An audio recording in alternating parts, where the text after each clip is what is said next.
Today I just want to talk about that we cannot do anything outside of ourselves that will change what is happening outside ourselves. The journey, or to change things, we need to do the work inside so that we can change the world outside ourselves.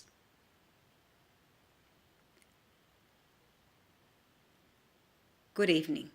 My name is Indi Mabulu as usual, and today it's Wednesday and it's 6:30, and I'm doing a lecture today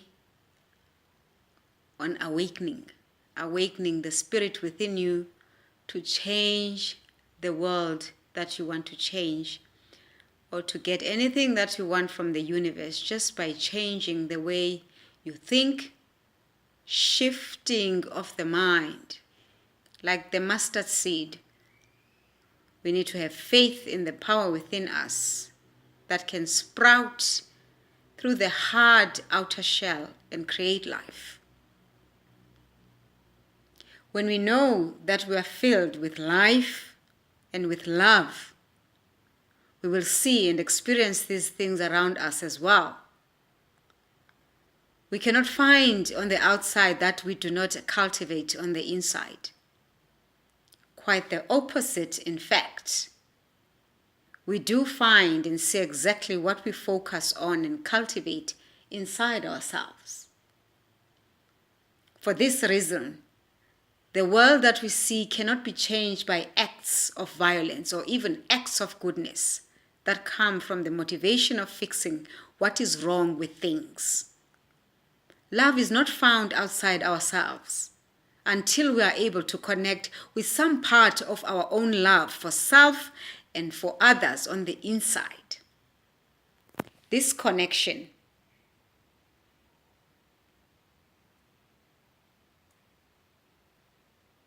can then extend outward and begin to change the frequencies that we tune into and therefore give our strength to. This is the way to change our experience, and this is the way to change the world. It can only happen like this, from the inside out, when one person at a time, as one by one, we awaken to a deeper truth and a deeper understanding of the nature of the field of which we are a part. This profound and subtle shift, the shift of understanding that we see, is a reflection of our own mind, and that we are responsible for our own mind is a central shift in the awakening. As we realize that love starts with deep acceptance and forgiveness inside, and as we open our hearts to self-forgiveness and self-acceptance, we begin to see and experience forgiveness, acceptance, and love on the outside as well. As one by one, we add our strength to the love frequency. We help to amplify the frequency so that it is more easily tuned into by others, and more people are able to experience it. Even if their ability to run or to tune in is weak, one by one we add our strength, and one by one we help to make our own lives and the lives of those around us peaceful, happy, and fulfilled. As we awaken to the truth of our mystery and beauty,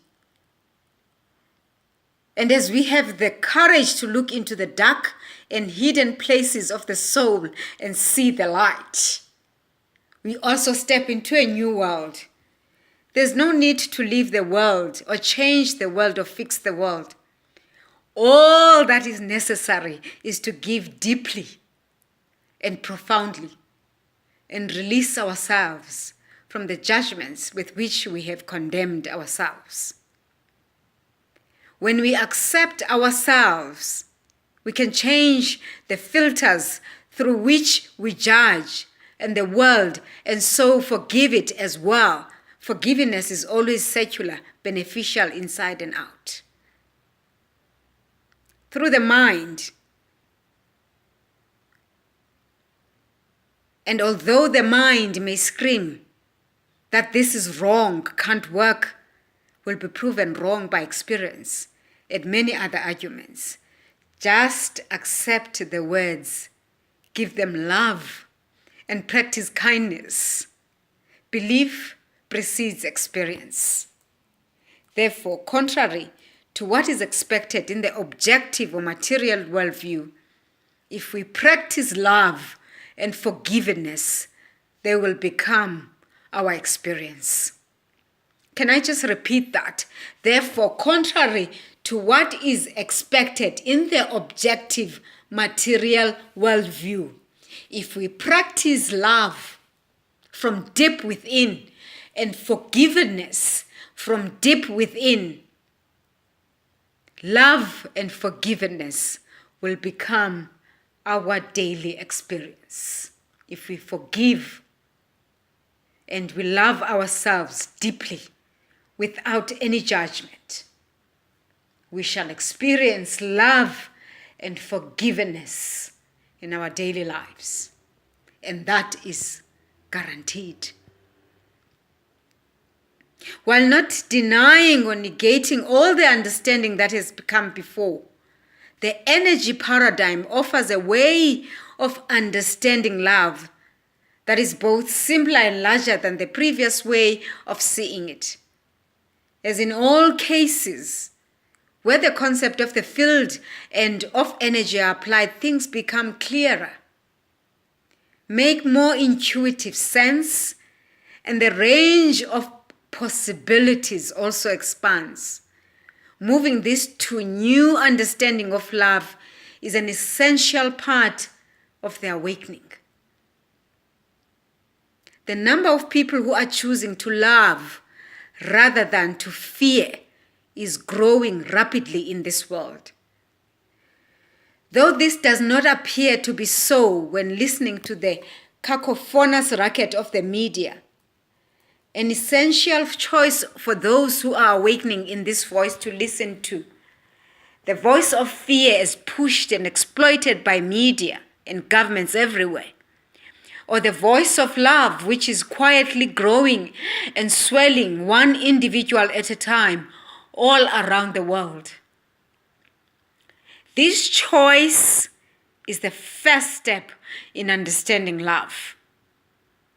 In the paradigm of energy, love is simply an energy source and a vibrational frequency, and as such, it can be accessed by anyone at any time, regardless of circumstances. Can I repeat that? In the paradigm of energy, love is simply an energy source and vibrational frequency. And as such, it can be accessed by anyone at any time, regardless of circumstances. As an energy source, love is a form of very subtle high-frequency energy, and it is the energy on which everything else in the universe is based. Love as an energy source. Love is a form of very subtle, high-frequency energy. And it is the energy on which everything else in the universe is based. Kind of like the basic rectangular building block in a Lego set. Love is a basic building block on which our universe is built. This is, however, not something that can be proven at this time. So it begins with a choice. What do you want to believe? And what do you want to promote? I ask you to believe in love. I ask you to promote love from deep within by beginning to love yourself, by beginning to love ourselves. Because when we love ourselves, we begin to experience love every day, every second, as long as we walk in this planet.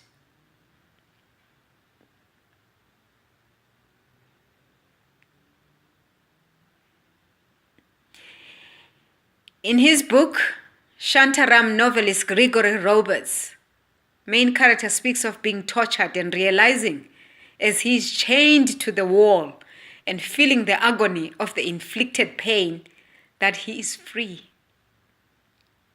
Free to choose to hate the people who are doing this to him or not. Monks from Tibet who have been captured and tortured by the Chinese while being held in prison have said, after being released, that one of their fears in prison was losing compassion for their prison guards. Jesus offers perhaps the most compelling example of the choice between love and fear, as he says, "Father, forgive them, for they know not what they do." Even as he is hanging from the cross by nails through his wrists and ankles, he says, "Father, forgive them, for they know not what they do." These are all examples of extreme situations in which people realize that even in the extremity of pain and deprivation, they're free to choose between hate and love. This choice then determines their own experience. Hatred increases the suffering and pain experience. Love decreases it. Most of us do not have to experience the extremes, thankfully. However, we are still given the opportunity each moment of every day to make the choice between love and fear. And this choice has a very real effect on our own well-being as well as the well-being of people around us and of our world as a whole. As we navigate this physical reality, the choice between love and fear is both important and very real. However, at a deeper level, it is important to realize that love is not even a choice, and that even fear and hatred are simply love in another form. Just as a child can build Lego into whatever form he or she imagines, love can be shaped by our imagination into any form we choose. Even hatred, cruelty, pain, and fear spring from the ultimate source and are part of the field that is activated by the energy of love.